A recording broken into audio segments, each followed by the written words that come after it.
안녕하세요. 멜묵상. 오늘은 창세기 24장 1절부터 27절까지 말씀 보도록 하겠습니다. 이제 계속해서 아브라함의 이제 말년 이야기인데요. 24장은 굉장히 흥미롭고 재미있는 이야기입니다. 아브라함이 이제 아들 이삭의 신부감을 구해주는 이야기거든요. 사실 아브라함은 별로 움직이지 않아요. 아브라함의 종이 움직이죠. 하지만 이 이야기는 너무너무 재미있고, 그리고 또 때로는 생각해 볼 만한 교훈들로 가득합니다. 내용 한번 살펴보죠. 1절부터 보겠죠.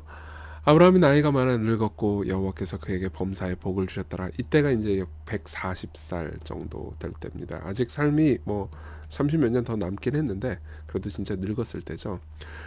그리고 아들 이삭은 40세였어요. 보통 이제 고대 근동의 남성들은 17살 뭐 18살 이때쯤이면 이제 결혼을 합니다. 근데 아직까지 이삭은 결혼을 못했어요. 그걸 이제 이삭이 숙기가 없어서 그렇다 뭐 이렇게 보는 사람도 있는데 그건 아니었던 것 같고요. 아브라함은 돈도 많고 부자였기 때문에 신부감을 구하는 것은 그렇게 어려운 일이 아니었을 겁니다. 근데 아브라함이 신부감을 못 구했던 거죠. 왜냐하면 그때 당시 결혼은 이제 본인의 의사보다는 부모님의 의사에 의해서 보통 결혼을 했거든요. 근데 이제 어쨌든 아브라함이 자기 집 모든 소유를 맡은 늙은 종을 부릅니다. 결혼이라는 게 너무 중요한 거예요. 그래서 불러서 청하건대 내 허벅지 밑에 내 손을 넣어라. 허벅지에 손을 넣는다라는 것은 허벅지 이제 밑에 이제 성기가 있잖아요. 그러니까 여기서 이제 씨가 나오는 건데, 그러니까 내 미래 그리고 내 씨 그리고 내 장래를 이건 중요한 결정이니까 이건 너는 이 맹세를 잘 지켜야 된다, 이런 의미로 이런 식으로 이제 맹세를 했어요. 그러면서 늙은 종한테 말합니다.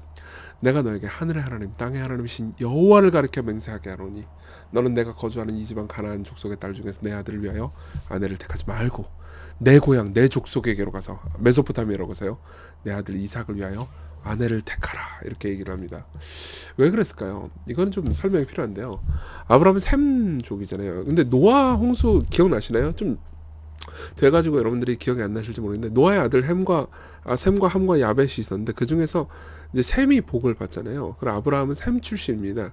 그러니까 셈 쪽의 사람들만 여호와를 믿는 신앙을 가지고 있었어요. 근데 이제 가나안 땅에 살고 있는 다른 여성들 있잖아요. 지금 아브라함은 가나안 땅에 살고 있는데 이삭이 이제 결혼 대상자를 만나려면 가나안 땅에 있는 여인들을 만나야 될 거 아닙니까? 근데 그 사람들이 여호와를 믿는 신앙인을 찾을 수가 없었죠.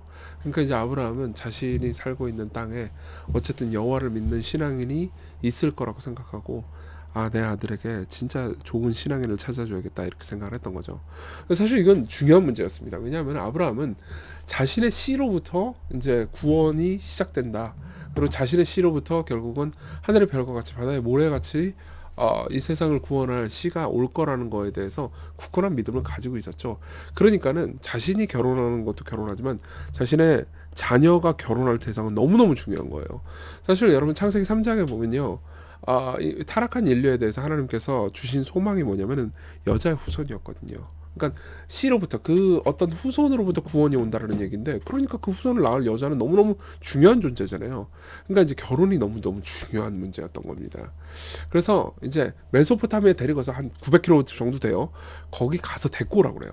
그러니까 종이 깜짝 놀라죠. 그걸 올 여자가 어디 있어요? 그래서 종이 말합니다.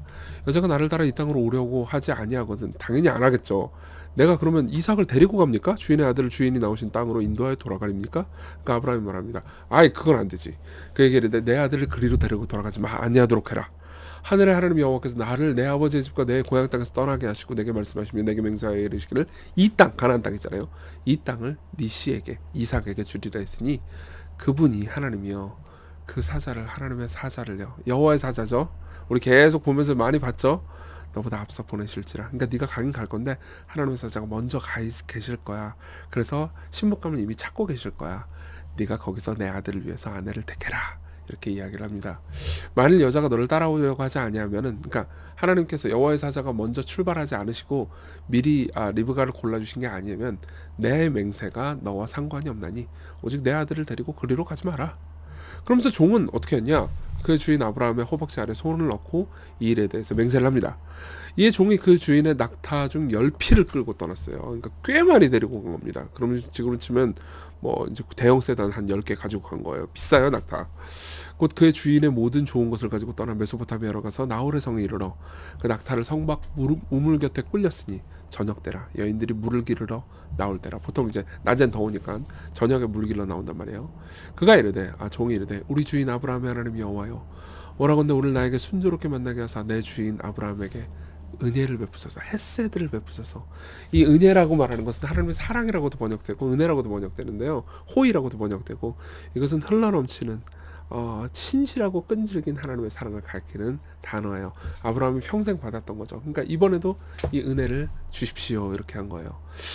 그래서 성중 사람의 딸들이 물 기르러 나오겠사오니 내가 우물 곁에 서 있다가 한 소녀에게 이르기를, 청하건대 너는 물동이를 기울여 나로 마시게 하라 하리니 그의 대답이, 마시라. 내가 당신의 낙타에게도 마시게 하리라 하면 그는 주께서 내 종 이삭을 위해 정하신 자라. 이로 말미암아 주께서 내 주인에게 헷세드 은혜 베푸심을 내가 알겠나이다, 이렇게 얘기합니다.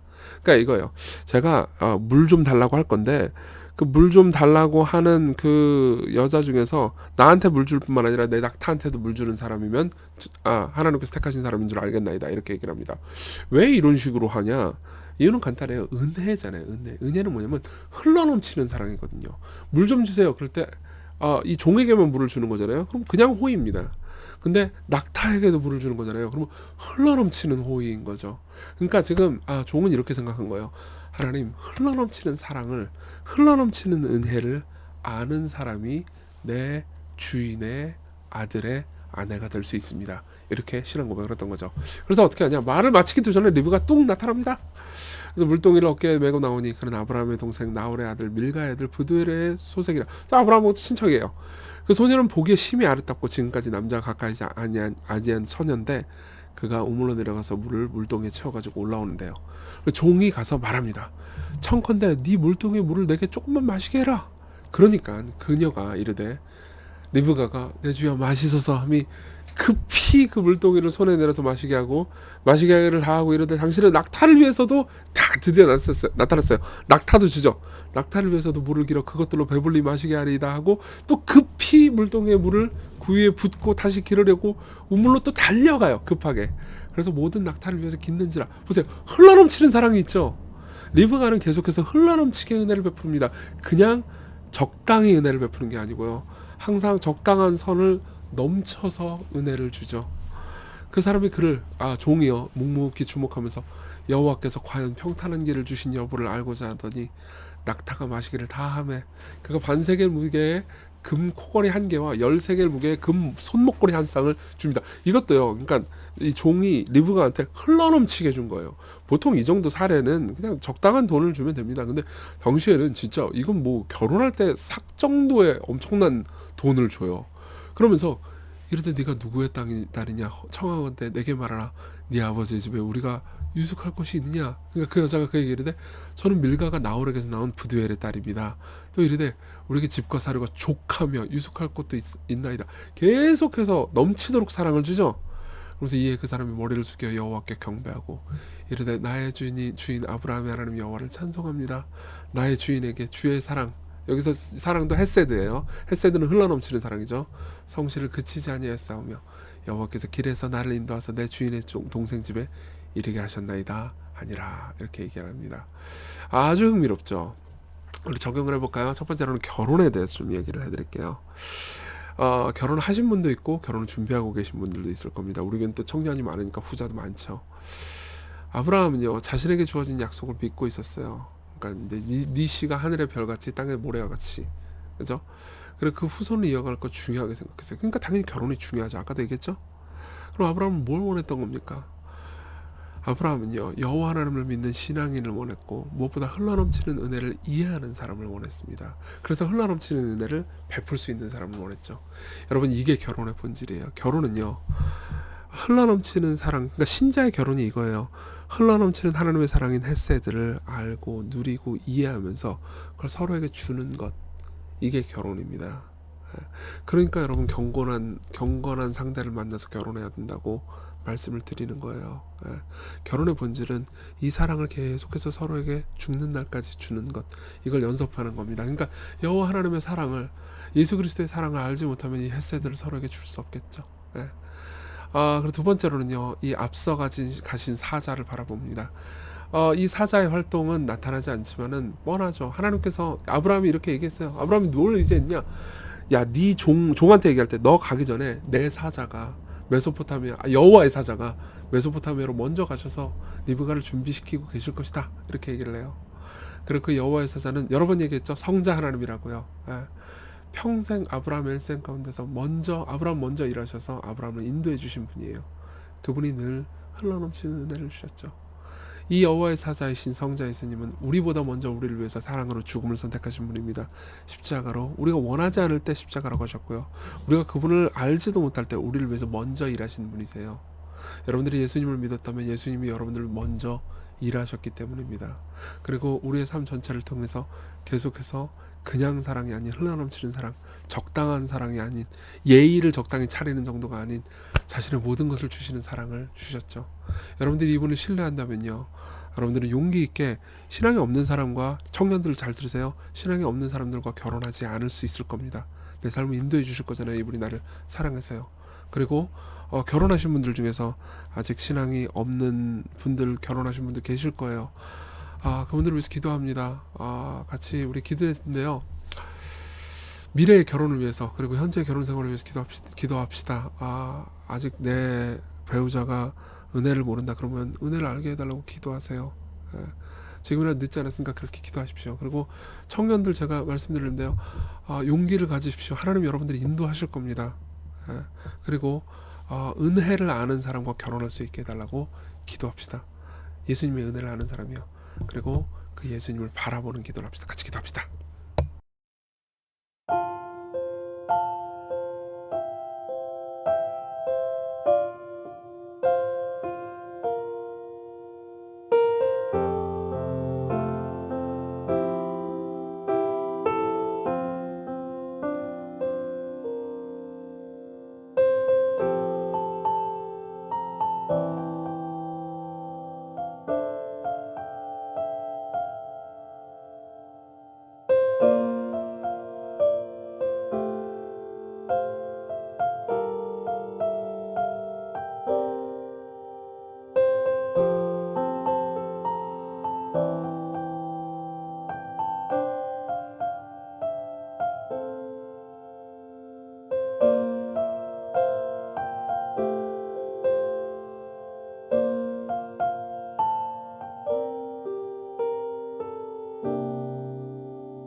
기도할게요. 하나님 아버지, 우리 사랑하는 시건교회 성도들 결혼의 삶을 위해서 기도합니다. 주께서 아직 결혼하지 않는 청년들, 결혼을 원하는 청년들의 마음에 은혜를 주시고 하나님의 은혜를 아는 사람을 만나서 행복한 결혼을 할 수 있게 복을 주십시오. 이 문제 때문에 많은 갈등들이 있는 청년들을 붙들어 주시고 하나님의 은혜로 안심시켜 주시고 당신의 사랑 안에서 당신의 인도를 기꺼이 따를 수 있게 해주십시오. 현재 결혼 생활 가운데 있는 모든 부부들을 위해서도 기도합니다. 그들이 은혜를 알아가는 예수 그리스도의 죽으심과 부활의 사랑을 알아가는 결혼 생활을 할 수 있게 해주십시오. 그리고 그 외 모든 아직 결혼에 대해서 뜻이 없는 그리고 기다리고 있는 사람들을 위로해 주시고 우리 유일한 신랑이신 예수님은 흘러넘치는 은혜를 가지신 분이라는 것을 알게 해주십시오. 예수님 이름으로 기도했습니다. 아멘. 네, 오늘 은혜 안에서 기쁜 하루 되셨으면 좋겠습니다.